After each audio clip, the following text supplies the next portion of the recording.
Bangladesh cricket বোর্ডটা এখন অভিভাবক শূন্য। সরকার পতনের পর নাজমুল হাসান পাপন পালিয়েছেন। তার সাথে যারা ছিল, যারা পরিচালনার দায়িত্বে ছিল, অধিকাংশ পরিচালকই আছেন আত্মগোপনে। বাংলাদেশ ক্রিকেট বোর্ডের যে পরিচালকরা ছিলেন তারাও খুব বেশি যে উপস্থিত দেশের ক্রিকেটের সর্বোচ্চ যে প্রতিষ্ঠান সেখানটাই, সেটা আসলে বলা যাচ্ছে না।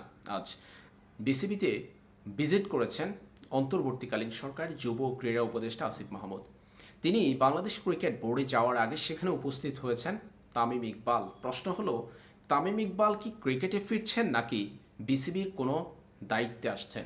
কারণ একই দিন, অর্থাৎ আজকে আসিফ মাহমুদ ভিজিট করার আগে পদত্যাগ করেছেন বাংলাদেশ ক্রিকেট বোর্ডের ক্রিকেট অপারেশনস কমিটির চেয়ারম্যান জালাল ইউনুস। তিনি ক্রিকেট অপারেশনস থেকে বিসিবির পদ থেকে পদত্যাগ করেছেন। প্রশ্ন হলো, তামিম ইকবাল আসিফ মাহমুদের ভিজিট করার আগে সেখানে উপস্থিত হয়েছেন, আসিফ মাহমুদের সঙ্গে ছিলেন, পুরোটা সময় কথা বলেছেন, তার সঙ্গে একান্ত নাকি বৈঠক হয়েছে এই দুইজনের মধ্যে।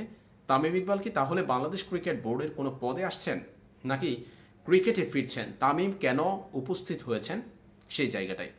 এই প্রশ্নটা নাকি সিইওর কাছে করা হয়েছিল, অর্থাৎ প্রধান নির্বাহীর কাছে করা হয়েছিল। তিনি কোনো সঠিক উত্তর আসলে দিতে পারেননি, তিনি তার জানা নেই এমনটাই বলেছেন, আমরা গণমাধ্যমে যতটুকু দেখলাম। মূলত তামিম ইকবাল সেখানে গিয়েছেন, দেশের ক্রিকেট এখন অভিভাবক শূন্য। নাজমুল হাসান পাপন সরে যাবেন কিংবা সরে গেছেন, তিনি পদত্যাগপত্র জমা দিবেন। আর তার জায়গাতে আমরা দেখব ফারুক আহমেদকে, যিনি এর আগে বাংলাদেশ ক্রিকেট বোর্ডের নির্বাচক প্যানেলে ছিলেন, প্রধান নির্বাচক ছিলেন। ফারুক আহমেদকে আমরা দেখব, এটা আনুষ্ঠানিক ঘোষণাটাই বাকি। এই অবস্থায় দেশের ক্রিকেট বোর্ডের অধিকাংশ পরিচালকই আজ অনুপস্থিত ছিলেন। আসিফ মাহমুদের ভিজিটের দিন অনুপস্থিত ছিলেন। সেখানে আমরা দেখেছি প্রধান নির্বাহী নিজামুদ্দিন চৌধুরীকে। আসিফ মাহমুদকে লিড দেওয়ার জন্য, আসিফ মাহমুদকে ঘুরে ঘুরে পুরো বোর্ডটা দেখানোর কাজটা মূলত আমরা দেখেছি, কাজটা করতে দেখেছি তামিম ইকবালকে।